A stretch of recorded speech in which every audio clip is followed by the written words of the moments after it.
आज हम व्याख्या करने जा रहे हैं कि जब हम कुंडली मिलान करते हैं और करने के बाद एक स्पेसिफिक नंबर के साथ डिसाइड कर देते हैं कि ये कुंडली मिल रही है या नहीं मिल रही है, और उसके आधार पर विवाह हो जाता है। मैं कई क्लास में ये बात कह चुका हूं कि जो गुणों का इम्पैक्ट है वो ग्रहों के इम्पैक्ट से ज्यादा नहीं हो सकता। इसलिए जब भी आप कुंडली मिलान करें तो उस व्यक्ति के पर्सनल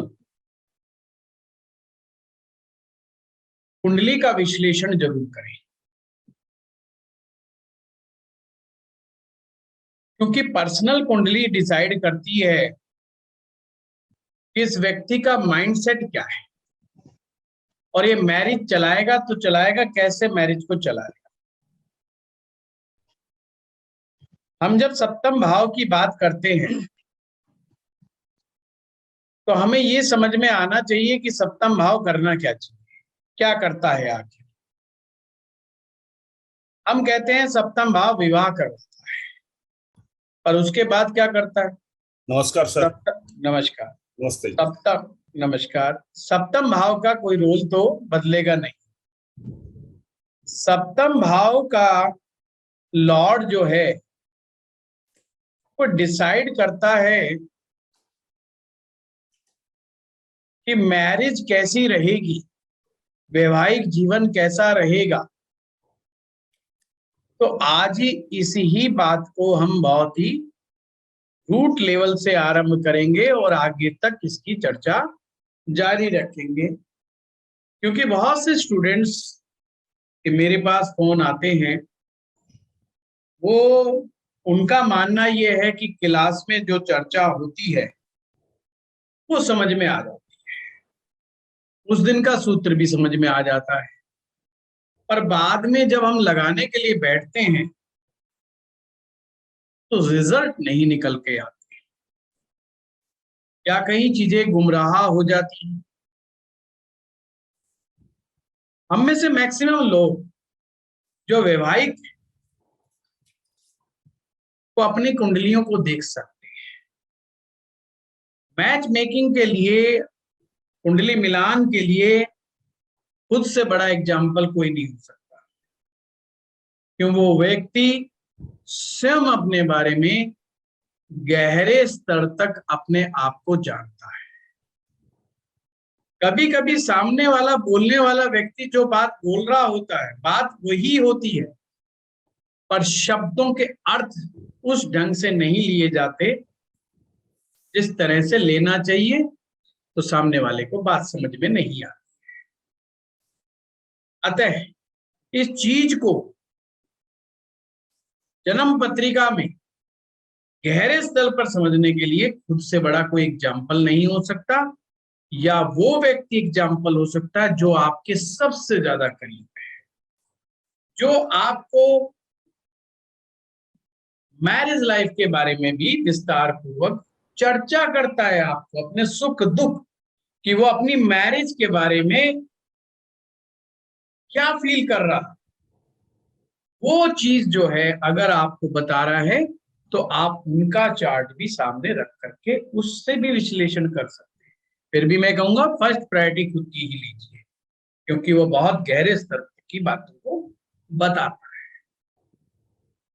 अब आज की जो कक्षा है, आप में से ही किसी एक विद्यार्थी की अनुशंसा थी, चाहते थे, तो उसी हिसाब से मैं इस बात को लेके चलूंगा, जो हम सभी के लिए बहुत अच्छा होगा कि जब हम एक जन्म पत्री मिला रहे होते हैं, हमारे सामने लड़का लड़की की कुंडली आ रही होती है, तो आखिर हम क्या करें। तो उनका क्वेश्चन ये था कि गुरुजी गुण मिलान तो मिला लिया, मान लीजिए 28 मिल गए, अब व्हाट इज द नेक्स्ट, क्या हम इसको ओके कर दें?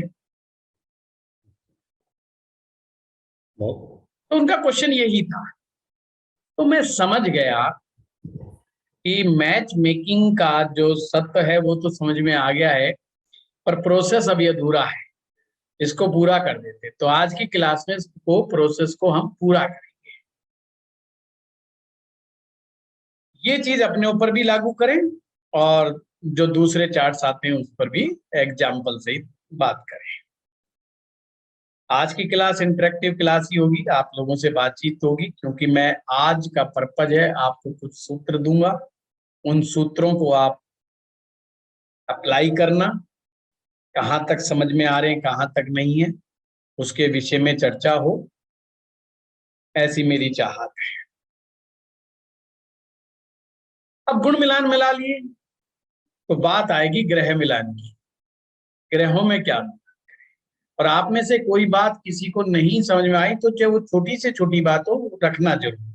मैं नहीं चाहता कि हमारी क्लास में मैरिज लाइफ से रिलेटेड किसी टॉपिक पे कोई चर्चा चले और वो चीज अधूरी रह जाए, बिना समझ में आए रह जाए, और बाद में वो बेचारे जो है बड़े परेशान हो, ऐसा मैं नहीं चाहता। कोई बात नहीं, जो होगा अभी डिस्कशन हो जाए।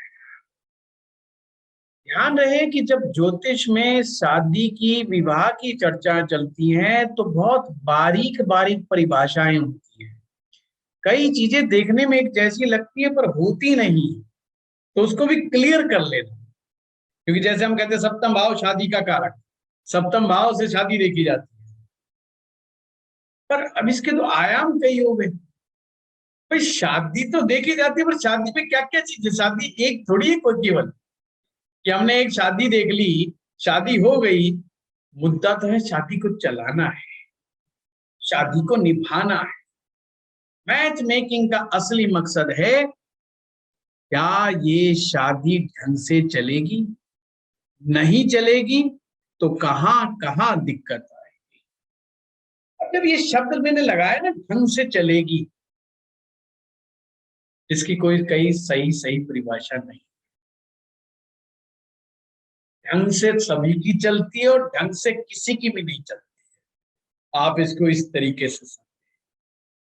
अब ये जो ढंग शब्द है ना, ये हर व्यक्ति के अनुसार अलग अलग है, डिफरेंट डिफरेंट। वो उस व्यक्ति की कुंडली डिसाइड करती है, किस चीज को ढंग मानता है, किस चीज को ढंग नहीं मानता।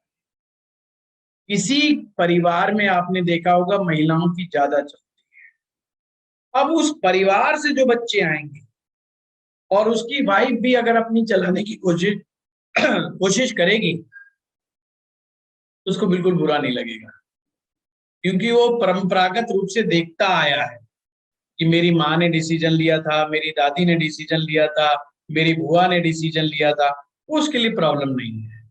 पर इसके विपरीत कोई दूसरा व्यक्ति अगर दूसरे बैकग्राउंड से आ जाएगा जहां पर पुरुषों की ही ज्यादा चलती है, उसके लिए उस महिला के साथ बहुत बड़ी समस्या खड़ी है। तो कुछ चीजें परिस्थिति जन्य हैं।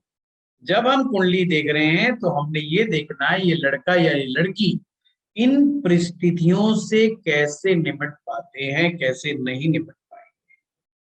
तो इन 9 ग्रहों में से डिसाइडिंग कौन सा सबसे पहले हमने डिसाइडिंग प्लेनेट लेना चाहिए, जब हम किसी लड़के या लड़की की कुंडली देख रहे हैं या हम अपने बच्चे बच्चियों के लिए जीवन साथी ढूंढ रहे हैं, उस चार्ट में सबसे पहला प्लेनेट किसको लें, किसको प्रायोरिटी पे रखें, ताकि हम उससे आगे बढ़े। फर्स्ट स्टेप, इसको आज स्टेप लिख लेना, मैच मेकिंग कर देना। जो प्रेडिक्शन कर दोगे दाएं से बाएं नहीं होंगी, मेरी जिम्मेवारी है।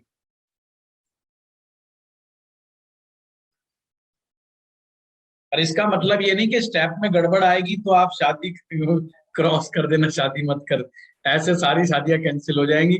ऐसे नहीं करना, उन्हें समझाना है कि शादी कर ले बेटा, परंतु यहाँ यहाँ इस पॉइंट पे चैलेंज आएंगे और इस चैलेंज को ऐसे नहीं ऐसे सेट करना होगा। अगर तेरे बस की बात है तो देख ले, वरना मत चक्कर में पड़। 7 फेरे 7 वचन 7 ग्रह, तो उनमें से सबसे पहला कौन सा लेना चाहिए आप बताइए।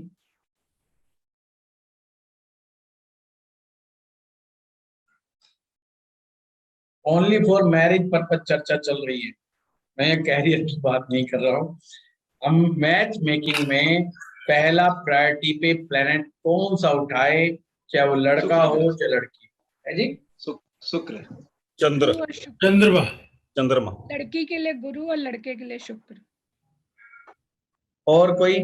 सर लग्नेश, सर दोनों का लग्नेश। अच्छा ठीक है, अब हम सभी के सभी गलती खा गए एक साथ, ठीक है? यहाँ बात चल रही है मैच मेकिंग, ध्यान रखिएगा। मैंने पहले कहा, और रेफरेंस है शादी, मुद्दा है हमारा ऑब्जेक्टिव शादी करवाना है।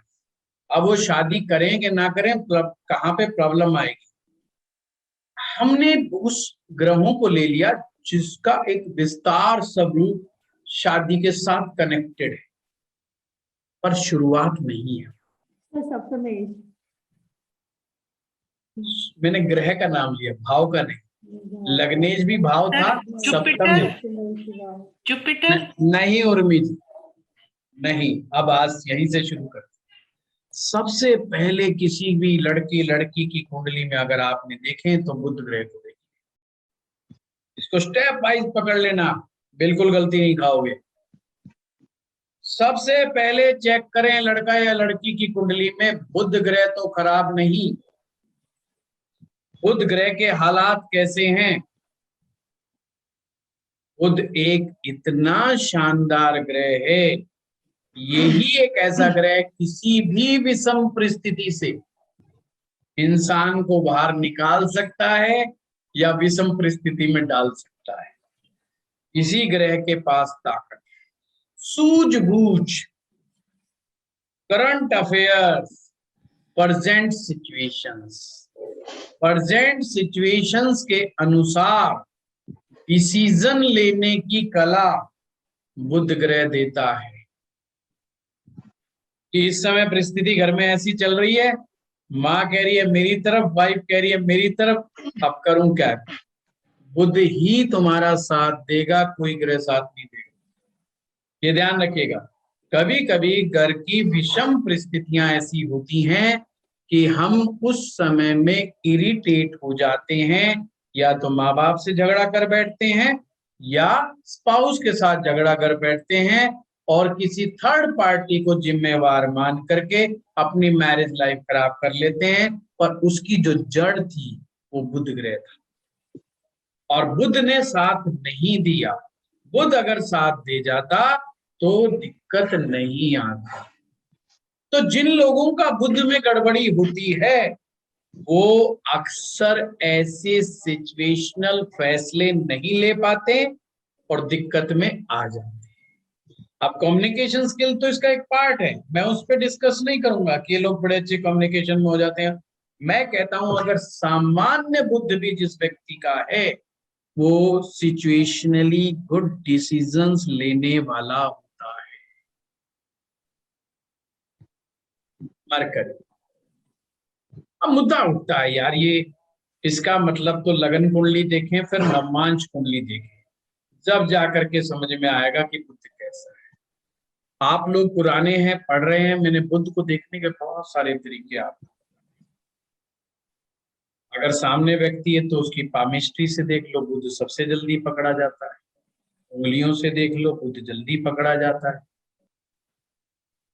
तो बुद्ध कैसे पकड़ा जाता है ये सबको मालूम है कि ये सबसे जो छोटी उंगली है, ये जो अपनी रिंग फिंगर के अपर फ्लेंज को टच करती हुई जानी चाहिए, इससे ऊपर जानी चाहिए। टच करनी, कम से कम टच कर गई सामान्य, इससे ऊपर चली गई, ठीक है, बेस्ट। इसका मतलब बुद्ध अच्छा है। पर चलो जी, हम तो ऐसे लड़का लड़की है कि सामने तो वो है ही नहीं हमारे सामने और हमें डिसीजन लेना है, उंगली नहीं है। तो आपने देखना है बुध ग्रह को जन्म पत्रिका में कहाँ बैठा है। बुध ग्रह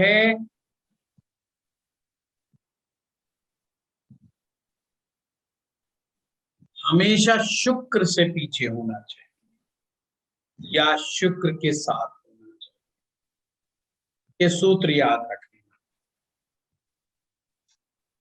अब शुक्र और अगर बुध साथ है तो डिग्री वाइज बुध पीछे होना चाहिए। मान लीजिए 16 डिग्री का शुक्र है तो बुध 4 डिग्री का हो, 10 डिग्री का हो, 12 डिग्री का हो, चाहे 13 डिग्री का, पर 1 डिग्री हो जाए, पर पीछे होना चाहिए। अगर पीछे है तो बुध फर्स्ट क्लास है। कितना साधारण सूत्र दे दिया आपको मैंने।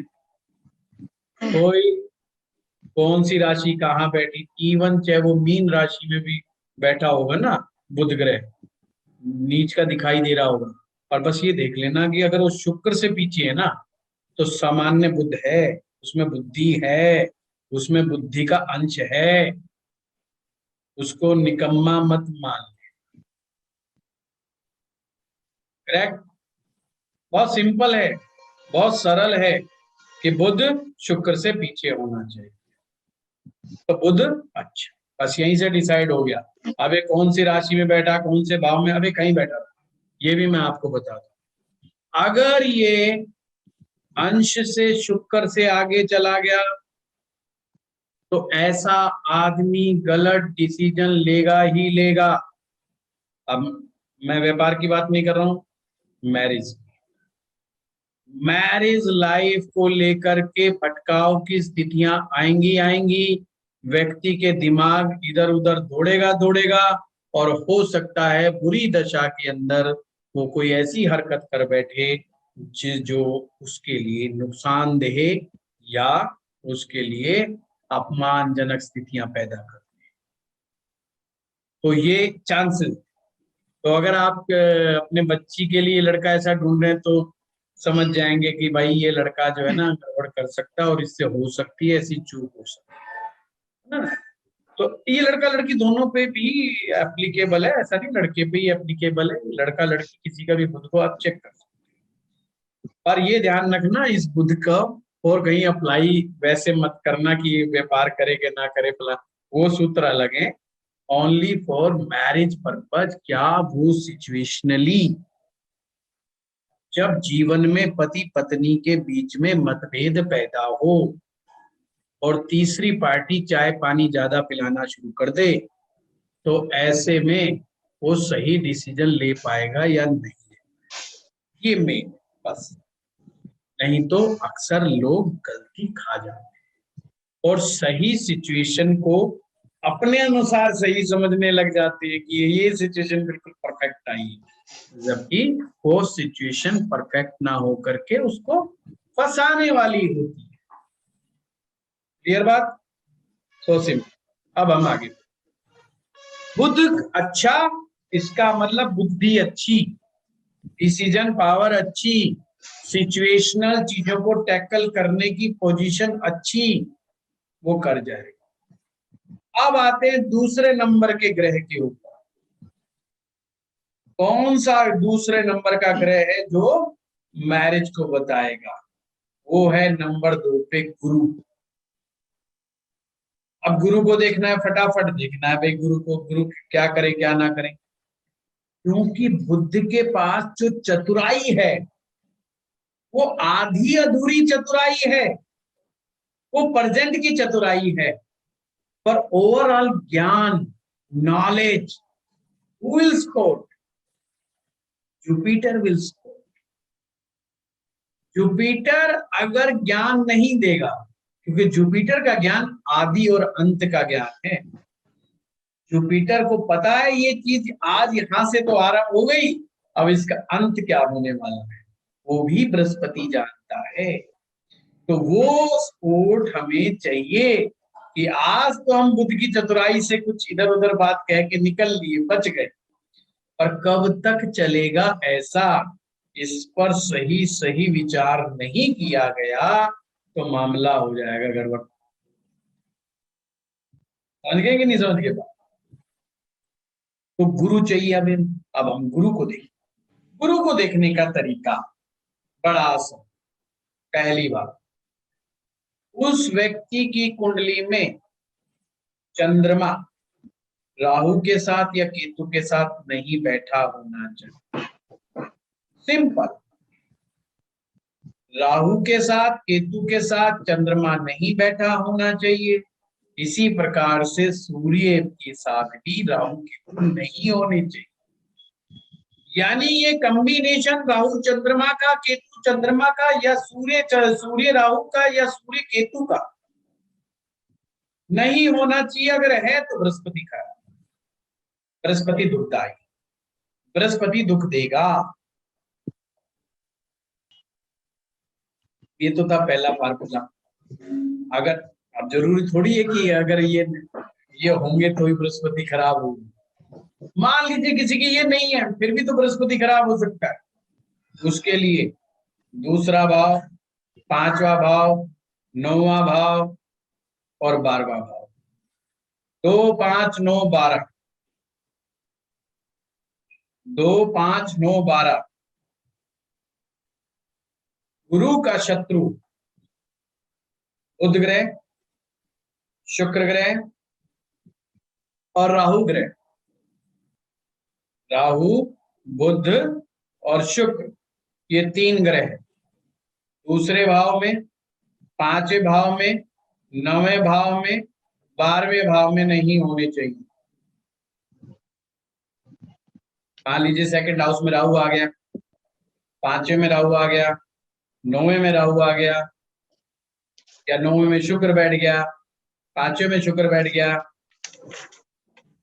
तो ये बृहस्पति को बिगाड़ देगा, बृहस्पति को खराब कर देगा, बृहस्पति को डेंट मार देगा। अब बृहस्पति पे डेंट, बड़े शांति से समझना, बृहस्पति पे डेंट का क्या मतलब है। बृहस्पति का डेंट है उस ज्ञान में अशुद्धि हो गई। कौन सा ज्ञान? गृहस्थ जीवन का। कि गृहस्थ जीवन के लिए बड़ा डिसीजन कैसे लें, सही लें, कैसे लें और कब लें डिसीजन। उसमें क्या है कि अशुद्धि मिल जाएगी। अशुद्धि मिलने से व्यक्ति अपने दाम्पत्य जीवन में खोट मिलाना शुरू कर देता है। वो चीजों को मैनिपुलेट तो करता रहता है, बस वही वाले हालात है कि जिस दिन दवा नहीं ली उसी दिन sugar shoot out, BP shoot out हो जाएगा, तो उसका कोई भरोसा नहीं। तो अब हमें ना पॉइंट जब सब समझ रहे हैं तो हमें समझते रहना चाहिए कि ये पॉइंट थोड़ा सा कमजोर, वो पॉइंट थोड़ा सा कमजोर, फिर अपने को उनका इलाज भी करना है ना। फिर जब भी बात बनेगी, ऐसे थोड़ी बात बनेगी। यही तो सारे बेचारे के खराब निकाल देंगे, लास्ट में कह देंगे शादी मत कर, तो वो तो बेचारा परेशान हो गया। ऐसा नहीं चलेगा। हमारा काम है लोगों को सही समय पर सही दिशा बताना और उन्हें समझाना कि जो गड़बड़ है अब उस गड़बड़ को ठीक भी करना है। ये दूसरा था, इस तरीके से बृहस्पति को डिसाइड। बाकी तो हमारे पास टेक्निक है, आप सभी पुराने स्टूडेंट हैं कि मूल त्रिकोण राशि, धनु राशि से देखो कि गुरु कहाँ बैठे हैं, नवमांश कुंडली में जाके देख। पर जो सूत्र मैं बता रहा हूँ उनसे ये सब चीज देखने की जरूरत नहीं है कि आप नवमांश में जाकर के देखने की जरूरत नहीं पड़ेगी। आप जो यहाँ डिसाइड हो गया वही मिलेगा, ये ध्यान रखना। ऐसा बिल्कुल नहीं मिलेगा कि राहु सेकंड हाउस में बैठा है और उच्च का गुरु जो है आपके नवमांश में बैठा दिखाई दे रहा है। अगर दिखाई दे रहा है तो समझो उसके पीछे कहीं ना कहीं गड़बड़ है। उसके ऊपर अध्ययन करना, लंबी सांस खींचना 3-4 बार और सोचना कि यहाँ कैसे ऐसे हो रहा है, कि कहीं स्थान परिवर्तन है, कहीं कोई दृष्टि का संबंध है, कहीं कोई सिचुएशनल ऐसी है, मतलब दाएं बाएं कोई पाप कर्तरी में तो नहीं फंसा हुआ है। मतलब रुकने का मतलब मेरा ये होता है, कभी कभी हमारी आंखें जो देखती है वो उस चीज पर चोरी हो जाती है जो सबसे आसान होती है। जैसे उच्च का गुरु, ओह गुरु उच्च का गुरु हो गया, अब वो दाएं बाएं के ग्रह दिखने बंद हो जाते हैं कि साइड में राहु भी बैठा है और इस साइड में शनि बैठा है, अब वो देखना बंद हो गया। जबकि वो अपने उच्च के गुरु के परिणाम दे ही नहीं पा रहा, क्योंकि उच्च का गुरु तो सैंडविच की तरह हो गया है, परिणाम नहीं निकल रहे हैं। और हम ज्योतिषियों के मजे ले रहे हैं, देखो बताओ, अब उनकी सिर के ऊपर चढ़ रहे हैं हम कि देखो साहब कैसे हो गया। अरे भाई गलती तुम्हारी है, तुम लोगों ने गलती कर दी है। तो लंबी सांस का मतलब मेरा ये होता है, और जो चीज मैं आपको बता रहा हूं वहीं से पता भी लगता है। किसी के मान लो राहु चंद्रमा एक साथ पे डेंटेड है, गुरु डेंटेड है, उसका ज्ञान डेंटेड है। अब डेंटेड ज्ञान का मतलब समझो पहले, नहीं तो यही कंफ्यूजन खड़ा हो जाएगा। डेंटेड ज्ञान का मतलब ये है ज्ञान लिया, ज्ञान मिला और हमने ज्ञान को स्वीकार किया, और ज्ञान मिलने के बाद का वाह मजा आ गया, इतनी ग्रेट नॉलेज है यार। आज के बाद मैं तो कम से कम ऐसा नहीं करूंगा, ये वाहियात बकवास मैंने नहीं करनी लाई। हो गया जी बात। अब डेंटेड का मतलब क्या होगा, थोड़े ही समय बाद उसी के पास सिचुएशन घूम करके आ जाए और बता भाड़ में गया गया, पहले लठ लाओ मेरा, मैं तो उसी तरीके से ट्रीटमेंट दूंगा जैसे मैं देता आया। फिर किसी ने समझाया, यार तूने प्रॉमिस किया था, तेरे पास तो नॉलेज है। फिर उसको रियलाइज होता है, यस आई हैव नॉलेज, मैं इस चीज के लिए नहीं बना हूं, मैं ये काम नहीं करूंगा, डंडा फेंक। पर सिचुएशन आई थी, उस सिचुएशन में आप टैकल नहीं कर पाए, उस सिचुएशन को आपने वैसे ही हैंडल किया जैसे आप करते आ रहे थे। इसे कहते हैं डेंटेड ज्ञान। कभी कभी जब हम सामने प्रैक्टिकल लोगों को देखेंगे तो हम गलती खा जाएंगे, अरे यार ये आदमी तो बहुत ही अच्छा है, बहुत अच्छी अच्छी बातें कर रहा है, पर आज बिखर गया बेचारा, क्या करे यार, स्थिति ऐसी आ गई। और उसको भी बड़ा असहज लगेगा कि अगर तेने अपना पुराना लठ नहीं उठाया तो तेरा मरना हो गया। और फिर जैसे ही लठ उठाता है उसको काफी कंफर्टेबल फील होता है कि देखो मैंने सिचुएशन को हैंडल कर लिया। बाद में वो रियलाइज करता है, नहीं ऐसे नहीं, ऐसा होना चाहिए। ये काम ग्रह का। आज मैं किसी महिला को समझा रहा था, अपनी पुरानी स्टूडेंट है, आंखों की डॉक्टर, आप में से कोई, तो उन्हें मैं यही चीज बता रहा था कि ग्रह सिचुएशन क्रिएट करते हैं, ग्रह आपकी हर समय परीक्षा लेते हैं। वो आपके सामने एक सिचुएशन देते हैं, जैसे टीचर आपके सामने एक क्वेश्चन छोड़ देता है ना, और वो आपको एक सिचुएशन में डाल देता है, तो इसी तरह से ग्रह भी हमारी परीक्षा लेता है। अब जिनके पास डेंटेड ज्ञान होता है वो उस ज्ञान को क्षण भर के लिए भूल बैठते, यानी ज्ञान है फिर भी हम अप्लाई नहीं कर पाए, तो फिर वो क्या करते, पर वचन कुशल बहु तेरे, रामायण में लिखा तुलसीदास जी, वो पर वचन करने में वो बड़े कुशलता हासिल कर लेते हैं, लोगों को बड़ा अच्छा अच्छा ज्ञान देंगे, बड़ी मीठी मीठी बातें करेंगे, तो वो फिर प्रवचन कुशल को लेने वाले होंगे। यही है बृहस्पति का डेंटेड होना। इसलिए कंफ्यूज मत होना, हो सकता है किसी व्यक्ति की कुंडली में राहु और गुरु एक साथ हो और आप कहें तो गुरु चंडाल की हो गई, पर आदमी बड़ा ही तपस्वी महसूस होता हो, बड़ा ज्ञानी महसूस होता हो, बड़े अच्छे अच्छे ज्ञान का भंडार लिए हुई बातें उसके पास हो। आप कंफ्यूज, यार गुरुजी कहते गुरु चंडाल दोष, और ये तो वास्तव में ज्ञानी आदमी निकला, इसके तो बस सरस्वती बैठी हुई है जीवा के ऊपर, जो बात करो उस शब्द का अर्थ इसको पता है। समझ लेना डेंटेड नॉलेज है, और डेंटेड नॉलेज समझ गए ना, जब खुद के ऊपर पड़ेगी खुद अप्लाई नहीं करेगी। वो ज्ञान उधारी ज्ञान, उधार बांट के लिया है, उधारी मतलब करता रहे, खुद के ऊपर नहीं आए, अपने पास नहीं रखेगा उस ज्ञान, बांटता रहेगा, आंधी आ रही है क्या? अप्लाई नहीं करेगा। आंधी आ रही है क्या? प्रकाश जी थोड़ा वो म्यूट कीजिए, क्लियर हो। ये विनय जी कौन है हमारे, विनय जी क्लास में कैमरा ऑन करें, ये भी है क्या हमारी क्लास में? चलिए, अब तीसरे नंबर पे कौन सा प्लेनेट आता है? पहले पे तो हमने बुध को लिया, फिर बृहस्पति को लिया, अब हम चेक करेंगे मंगल। मंगल एक ऐसा ग्रह है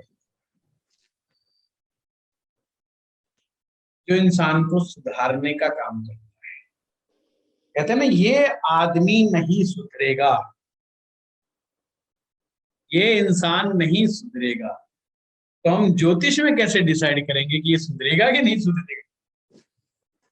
जैसे कई बार माँ बाप आते हैं, कहते हैं कि साहब देखना ये बेटा जो है हमारा जवान है और सुधरता नहीं है, ये भी कर, मतलब खुद ही उस आपको देखने की जरूरत नहीं, खुद ही बता देंगे क्या क्या कमियां हैं इसमें, क्या क्या परेशानियां हैं इसमें। वो आपसे पूछने नहीं, वो तो पूछने आए हैं कि अब सुधरेगा कि नहीं सुधरेगा, कोई आशा रखेंगे ना रखें। ये बात मंगल ग्रह से पता चलती है। शादियों में, विवाह में, मैरिज लाइफ में गलतियां होना स्वाभाविक है, पर क्या व्यक्ति अपनी गलतियों से सुधरेगा, ये मंगल डिसाइड करेगा। यदि मंगल शुभ होगा, अच्छा होगा, वेल प्लेस्ड होगा, मंगल शुभ होगा, अच्छा होगा, वेल प्लेस्ड होगा, तो ही व्यक्ति रियलाइज करेगा कि गलती हुई है और गलती ना दोहराओ। मंगल प्रैक्टिस का बहुत बड़ा कारक ग्रह है, ये ध्यान रखना, मंगल प्रैक्टिस का बहुत बड़ा कारक ग्रह है। यानी कि प्रैक्टिस, बार बार प्रैक्टिस करना, अच्छी चीजों की या बुरी चीजों की, ये ध्यान रखना। अच्छी चीजों की भी प्रैक्टिस मंगल कराता है, बुरी चीजों की भी प्रैक्टिस मंगल कराता है। आपने देखा होगा ना, आजकल लड़ाई झगड़े होते हैं तो तुरंत पत्थरबाजियां चल जाती हैं। अब कुछ लोगों की प्रैक्टिस पत्थर फेंकने की है, उनकी प्रैक्टिस है तो है भाई, प्रैक्टिस तो है, अब वो पॉजिटिव है नेगेटिव वो एक अलग विषय है। कुछ लोगों की पॉजिटिव प्रकृति होती है, सकारात्मक प्रैक्टिस होती है। तो जो आप जितनी भी अपने जीवन में प्रैक्टिसेस करते हैं किसी भी प्रकार की, पॉजिटिव या नेगेटिव, वो मंगल ग्रह से आती है। चाहे वो एक्सरसाइज की प्रैक्टिस है, चाहे खाना खाने की प्रैक्टिस है, चाहे आपके एंजॉय करने की प्रैक्टिस है, कुछ भी, एनी प्रैक्टिस, जो भी आप डेली रूटीन में करते हैं, वो मंगल डिसाइड करता है। तो लड़का लड़की को ये तो देख लो सुधरेंगे कि नहीं सुधरेंगे। कई बार वो कहते हैं गलती, गलती देखो यंग उम्र है, हो जाती है, मान के चलना पड़ेगा, होंगी। मंगल के बिना पर हम किसी को रिजेक्ट नहीं कर सकते, और हाँ, ऐसा मंगल जरूर देख ले जो गलती को गलती माने और सुधरने के लिए तैयार। तो उसके लिए कैसे देखेंगे मंगल? मंगल ग्रह के साथ राहु नहीं होना चाहिए, मंगल ग्रह के साथ केतु नहीं होना चाहिए। केतु ग्रह तीसरे भाव में, केतु ग्रह 8वें भाव में नहीं होना चाहिए। अब इसके साथ एक चीज और जोड़, तीसरे भाव का स्वामी और 8वें भाव का स्वामी केतु के साथ नहीं होना चाहिए। तीसरे भाव का स्वामी, 8वें भाव का स्वामी केतु के साथ नहीं बैठना चाहिए। अगर बैठ गया तो मंगल ऑटोमेटिक गड़बड़ हो जाएगा। वो गलतियां बार बार करेगा, रियलाइज नहीं करेगा, हमेशा दूसरों की गलतियां निकालेगा, खुद की गलती को स्वीकार नहीं करेगा, और लड़ाई झगड़ा। फिर आपको मंगल का तो पता ही है, मंगल के क्या कहने। तो ऐसा मंगल नहीं होना चाहिए। अगर ऐसा मंगल होगा तो समस्या पैदा, और गहरी समस्या पैदा, और फिर शादी चलना मुश्किल हो जाएगा। मंगल की इतनी बड़ी पावर है शादी कि शादी तक चलनी। भाई एक आदमी से आप कब तक कितना समझाओगे, कितना मत्था मारोगे।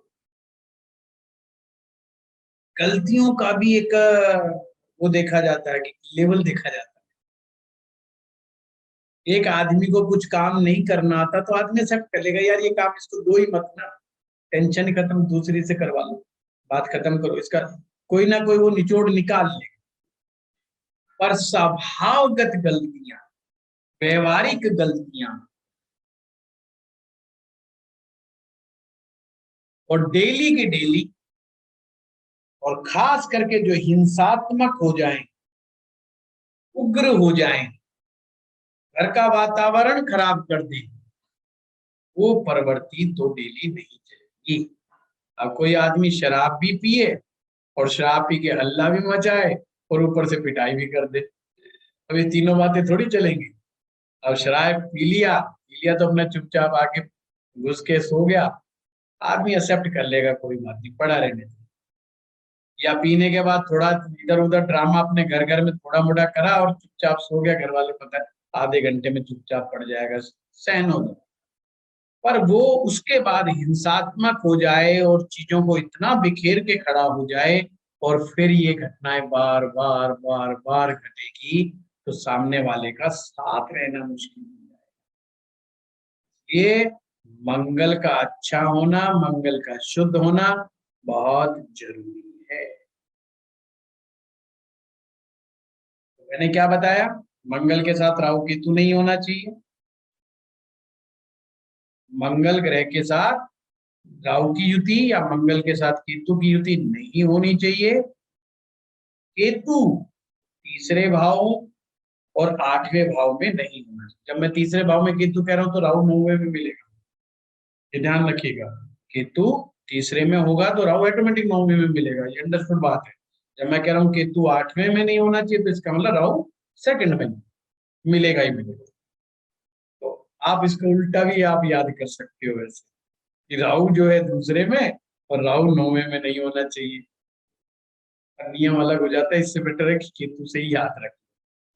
तो केतु यहाँ पर संबंध नहीं बनाएगा तो ज्यादा अच्छा रहेगा। अन्यथा व्यक्ति एक गलती को बार बार करने का प्रयास करेगा। बुध, गुरु और मंगल 3 ग्रह हो गए, ये 3 स्टेप है। 3 स्टेप तक अगर मैरिज आ गई है तो आगे चलाना थोड़ा आसान भी हो जाता है। अगला ग्रह जो वो है शुक्र। देखो आप शुक्र को पहले नंबर पे ला रहे थे, शुक्र तो अब पहुंच रहे हैं सबसे बाद में। शुक्र को समझने में ना अक्सर मैंने देखा है हम लोग गलती खा जाते हैं। मेरे पुराने वीडियो उठा के देखिएगा यूट्यूब पे जाकर के, बहुत लास्ट में जब मैंने शुक्र को बड़ा एक्सप्लेन किया है, कुछ तो मेरे ऑडियो है, उन ऑडियो को सुनिएगा। मैंने प्रैक्टिकली उनके बारे में बोला है, शुक्र को मतलब प्रैक्टिकल चीजों में इंप्लीमेंट कर करके बोला है। वीनस आपका कंफर्ट है, वीनस आपका टेस्ट है, वीनस आपकी लाइफ की क्वालिटी है। वो तो डिसाइड कर रहा है कि इतना शानदार तरीके से चीजों को आपको चीजें मिलेंगी। तो ये डिसाइड कर रहा है। आप कहीं घूमने गए, आपको 7 स्टार होटल मिलेगा कि 5 स्टार मिलेगा कि 3 स्टार मिलेगा, या एक छोटा सा रेस्टोरेंट मिलेगा, या कोई ढाबा मिलेगा, या कोई एक आश्रम मिलेगा, या ये सब भी नहीं मिलेगा, कहीं फुटपाथ पे ही सोना पड़ेगा। शुक्र तो ये डिसाइड कर रहा है। शुक्र जितना ज्यादा खराब होगा क्वालिटी ऑफ मैरिज लाइफ को कमजोर कर देगा। अब क्वालिटी ऑफ मैरिज लाइफ इसके बहुत आयाम। एक मेरा वीडियो है वाह और आहा, उसके ऊपर मैंने पूरा बनाया है, शुक्र के ऊपर है, जाके पीछे का देखिए। जब मुंह से निकले वाह तो समझ लेना ये शुक्र है, ये शुक्र की वाह वाह, वाह मजा आ गया। इसका मतलब शुक्र ने अपना रस छोड़ा है, शुक्र ने अपना आशीर्वाद दिया है, इसलिए आपके मुंह से निकला वाह मजा आ गया। तो शुक्र ये डिसाइड करता है मैरिज। शुक्र एक शहद है, मीठा शहद, जिसके लालच में इंसान बस उस शहद के अंदर घुसा रहता है। जब ऐसे हम देखते हैं तो स्त्री के लिए शुक्र उसका पुरुष है और पुरुष के लिए उसका शुक्र उसकी स्त्री है। हस्बैंड के लिए अगर लड़के की कुंडली में शुक्र देख रहे हैं तो उसकी पत्नी है, और लड़की की कुंडली का जो शुक्र देख रहे हैं तो उसका पति है। अब यहाँ चीज मतलब कहना कि आपने मंगल बताया था, यस मंगल ही है, वो उस अलग रेफरेंस में। पर यहाँ मैं जो चीज समझाना चाह रहा हूँ, लड़की के शुक्र को अवॉइड नहीं, जो लड़के का शुक्र बता रहा है वही लड़की का शुक्र बता रहा है। भाई आपकी कुंडली में बैठा हुआ शुक्र आपकी अपनी मैग्नेटिक पावर है कि दूसरा व्यक्ति आपकी खुशबू से कितना प्रभावित होता है, आपकी पर्सनैलिटी से कितना प्रभावित होता है। शुक्र ये चीज है। कोई व्यक्ति आपके पास आकर के बैठता है और वो बाद में कहे वाह आपके साथ बैठ के मजा आ गया, इसका मतलब आपका शुक्र ठीक है।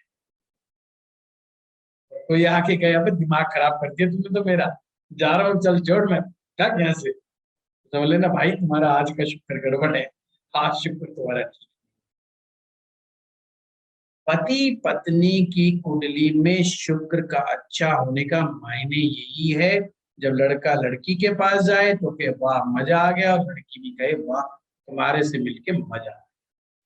ये ही है शुक्र, और शुक्र का बड़ा शानदार शुक्र बेलगाम घोड़ा हो जाता है। खुशबू है ना, उसका काम है खुशबू फैलाना, और वो जहां भी जाएगा पता नहीं किसकी नाक में पड़ जाए, खुशबू कहाँ जाके टकरा जाए, वो इसके ऊपर मोहित हो जाता है।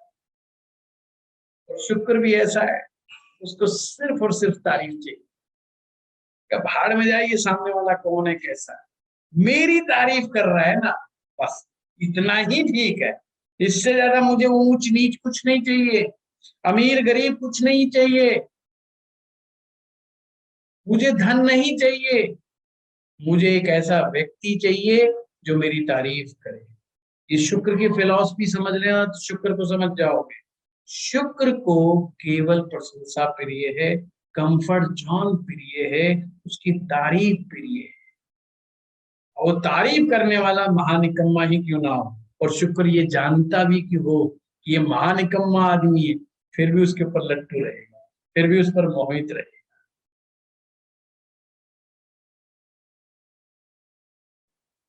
शुक्र जल्दी बेलगाम हो जाता है, तो इस बेलगाम घोड़े की नकेल कसने का काम बुध करता है। और शुक्र मैं यहाँ घोड़े से कैसे रिप्रेजेंट कर रहा हूं समझना, जब भी कभी भी शुक्र की कोई दवाई, शुक्र से रिलेटेड कोई जोश पैदा करने वाली दवाई, तो घोड़े दौड़ते भगाएंगे। एडवर्टाइजमेंट में भी देखा होगा, वो भी बड़े समझदार हैं, वो घोड़ों को रिप्रेजेंट कर बेलगाम, और हमेशा बेलगाम घोड़े दौड़ते दिखाएंगे यार, वो शुक्र को रिप्रेजेंट कर,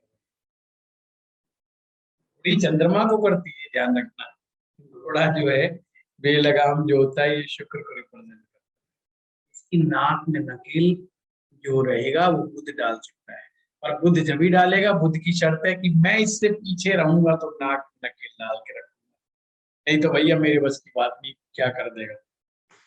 यानी कि शुक्र किसके फेर में फंस जाएगा इसकी बात की गारंटी मैं नहीं लेता।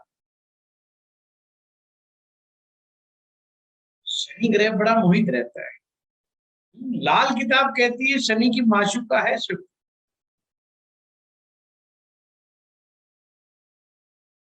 तो कारण है शनि ग्रह सप्तम भाव में आकर के दिग्बली हो जाते हैं, बड़े प्रसन्न, बड़ा अच्छा रिजल्ट देते हैं सप्तम भाव में।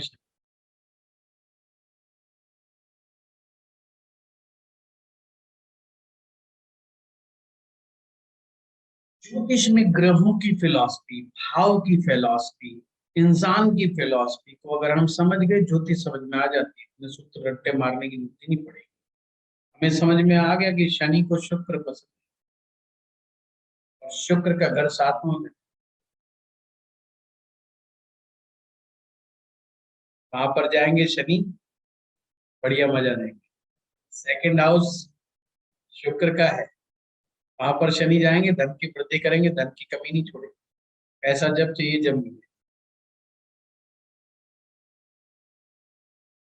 बुध ग्रह अगर शुक्र के पीछे होगा तो शुक्र की नाक में नकेल डाल करके रखेगा, तो उसको बेपरवाह नहीं होने देगा, उसको व्यथित, उसको खराब नहीं होने देगा। ध्यान रखे, संसार में जितनी ज्यादा कोई सुंदर चीज होगी, जितनी वैल्यूबल चीजें होंगी, उसी पर सबसे ज्यादा खतरा है। आपकी पूरी कुंडली में सबसे ज्यादा वैल्यूबल ग्रह जो होता है वो शुक्र ही होता है। जीवन का आनंद, जीवन का ऐश्वर्य, जीवन का सौंदर्य वो शुक्र ही है। और हम सभी कहीं ना कहीं अंदर से यही तो जीवन से चाहते हैं।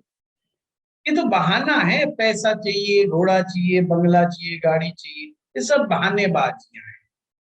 हमें लगता है इनके माध्यम से हमें मिल जाएगा, पर होता नहीं है, वो बात अलग है। तो सब बहानेबाजी। चाहिए तो हमें सबको आनंद चाहिए, प्रेम चाहिए, ऐश्वर्य चाहिए, तो नट शैल में तो हमें शुक्र चाहिए, और शुक्र के दुश्मन हजार। कुंडली में शुक्र बेचारा बहुत जल्दी फंस जाता है। बहुत रेयर केस होता है जब शुक्र बचता है, रेयर बोला है मैंने कुंडली में। जब आप सारे सूत्र लगा करके देखोगे तो पता चला शुक्र को कहीं ना कहीं से कोई ना कोई घेर के बैठा ही रहता है, कोई ना कोई उसमें दृष्टि जमा के बैठ ही जाता है। शुक्र को ये फंसने के चांसेस रहते हैं, मंगल कम फंसता है, ये भी बता दो। मंगल का तो एक दो पॉइंट ही है जो फंसा लेते हैं, बाकी नहीं है। दबंग है ना, लड़ने में आ जाओ, जो होगा देखा जाएगा, या तो मरेंगे या मारेंगे। अब शुक्र कहता है भाई मारो मुर्ग, प्रेम की बात करेंगे, शांति की बात करेंगे, बातचीत करेंगे बैठ कर। तो शुक्र डिप्लोमेटिक प्लेनेट टाइप का रहता है। वो कहता है लड़ाई झगड़ा मत करो यार, मिल बांट के कर लेते, छोड़ो हटाओ, पंगे में मत। आपने डांसर देखे होंगे ना, कई बार डांस बेचारे डांसर करते डांस करती हैं, दो गुट अलग अलग आपस में भिड़ जाएंगे, और डांसर कहती है तुम दोनों शांत हो जाओ, तुम दोनों की डिमांड पूरी कर दी जाएगी, तो दोनों का गाना बजा दिया जाएगा, टेंशन मत लो, तो झगड़ा मत करो, बस पहली शर्त झगड़ा मत करो। तो शुक्र की फिलॉसफी है आनंद, ऐश्वर्य। अब हम आगे, शुक्र ग्रह कई कारणों से औरों से भी पीड़ित हो जाता है, कई इसके और भी सूत्र हैं, पर आज हम अगले सूत्र पे जो चर्चा करेंगे वो है सूर्य।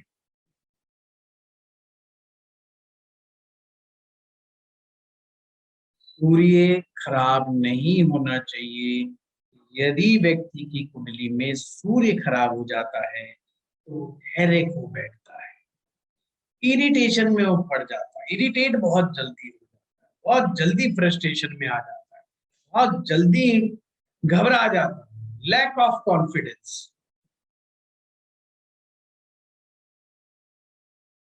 और कभी कभी गलत चीज को भी स्वीकार कर लेता है, इतना कॉन्फिडेंस लैक हो जाता है उसका।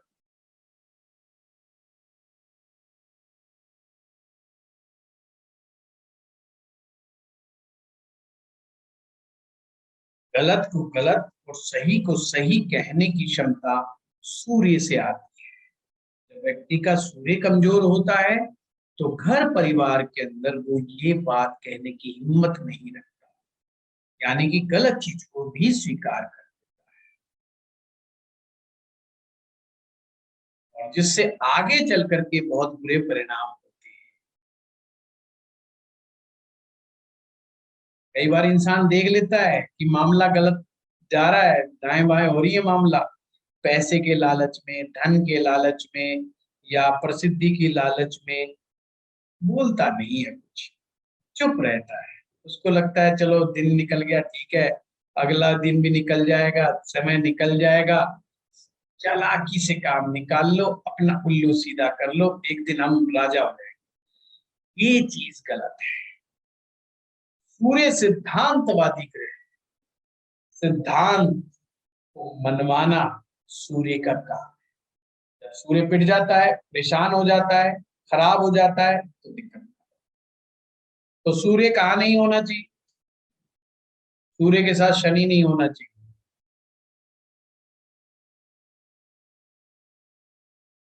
शनि ग्रह की दृष्टि सूर्य पे नहीं होनी चाहिए।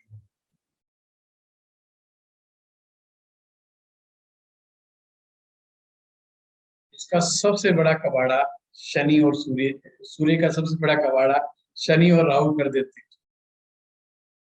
शनि नीच, सॉरी, सूर्य नीच राशि का नहीं होना चाहिए, सूर्य 12वें भाव का नहीं होना चाहिए, सूर्य 8वें भाव का नहीं होना चाहिए।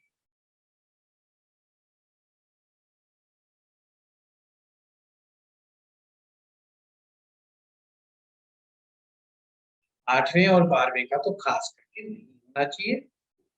और तुला राशि यानी कि सप्तम भाव,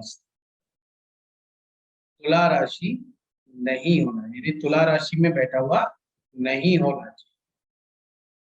मान लीजिए किसी का मेष लगन है और तुला ऑटोमेटिक सप्तम भाव में पड़ेगी, वहां पर जाके सूर्य भी आ गया तो फिर ऊपर हो जाएगा, तो नहीं होना चाहिए।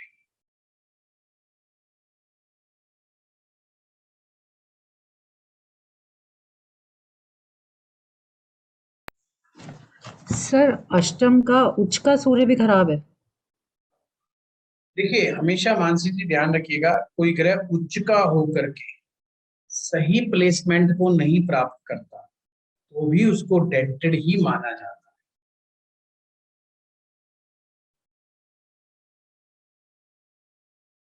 मान लीजिए किसी व्यक्ति का सूर्य सप्तम भाव में उच्च का हो गया, यानी कि मेष राशि सप्तम भाव में फॉल कर रही है और वहां सूर्य बैठ गया। अब आपको क्या लगता है, ये सूर्य बहुत अच्छा हो गया? सूर्य यहाँ पर आपके मैरिज के घर को भी बिगाड़ेगा और जो साइड इफेक्ट क्रिएट करेगा वो तो करेगा ही करेगा। तो हमेशा ऐसा नहीं है कि उच्च के ग्रह अच्छा ही परिणाम दें। ध्यान रखिए, कोई बड़ा आदमी आपके घर में आता है तो उसकी सीट आपको बहुत ढंग से बनानी पड़ती है, उसको उठाना बिठाना बहुत सही जगह पर पड़ता है। आप उसके लिए एक साधारण सी चटाई नहीं देके बिठा सकते। इसलिए जिस भाव में कोई ग्रह उच्च का बन करके आता है उस भाव का स्थान बहुत अच्छा होना चाहिए।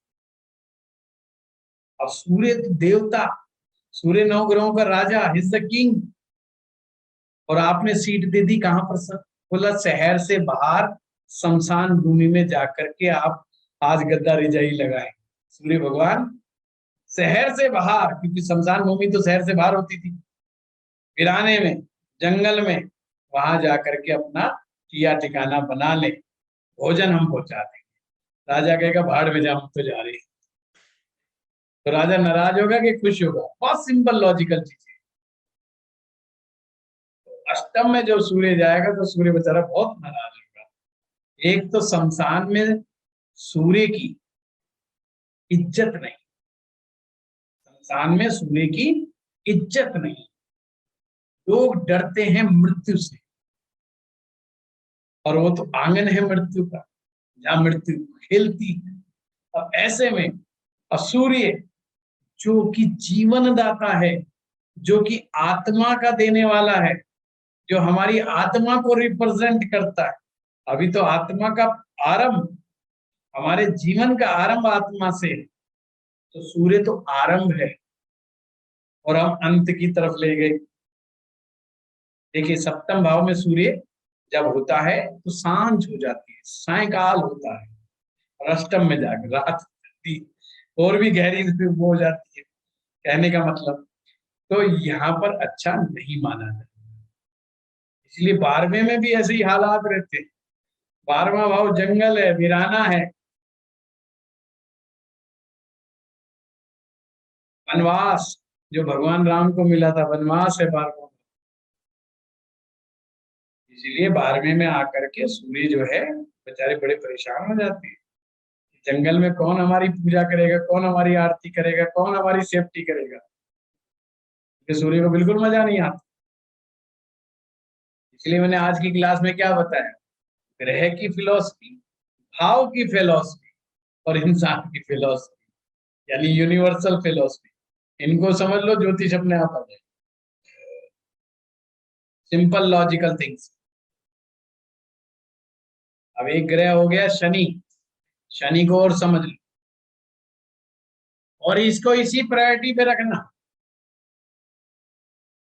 मतलब उल्टा सीधा मत करना, कहीं गुरु को पहले लाओ शुक्र को पहले लाओ, वो मत करना। बुध से ही स्टार्ट करना, बुध, बुध के बाद गुरु लाना, मंगल लाना, ऐसे लेके आना।